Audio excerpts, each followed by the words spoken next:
Modern diesel engines don't usually fail suddenly.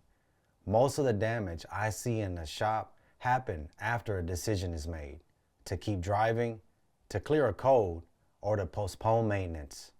Today, I want to explain why modern engines are reliable but not forgiving, and what actually turns small issues into major repairs. So what's different about modern engines? Modern engines are tightly controlled systems. Air, fuel, coolant, and aftertreatment system all talk to each other. When one part of the system is off, the engine compensates. That compensation is where damage begins. Not instantly, but progressively. Here's a mistake I see most often. A warning comes on, a code gets set, performance changes slightly. Instead of diagnosing the cause, the system gets overridden, codes cleared, the rates reset, or the truck is pushed a little harder.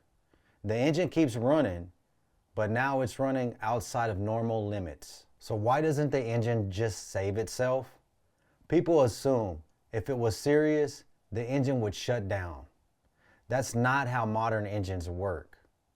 The system tries to increase heat to burn soot, adjust fueling to protect power, maintain operation as long as possible.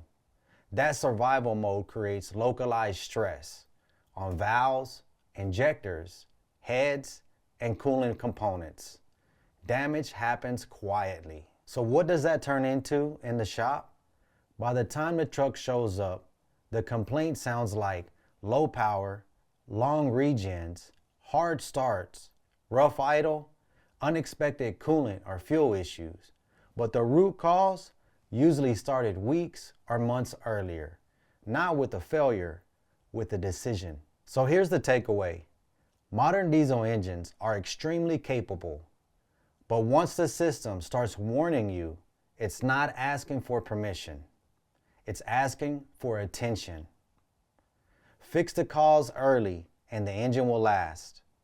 Ignore it or override it and the repairs get expensive fast. If your truck is showing warnings, running long regens, or losing performance, don't fight the system. Address it early before a small issue turns into a teardown.